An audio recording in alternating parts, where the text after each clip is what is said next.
This course is divided into three main sections. In the first section, we'll talk about the expat spouse problem.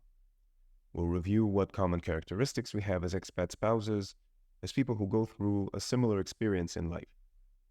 We'll also review the many parameters that affect this life experience and make it unique for each one of us. Understanding these differences and commonalities can help us face our unique situation better. In the second section, we'll cover the common problems for settling in. We'll go over different aspects, like the physical aspect, psychological aspect, the social, cultural aspects, and more. Knowing what we're up against can help with the uncertainty that feels like a huge question mark clouding our future. In the third and final section, we'll take a deep dive into the professional aspect of settling in. We'll map our professional options while abroad and review the common problems and solutions in this area.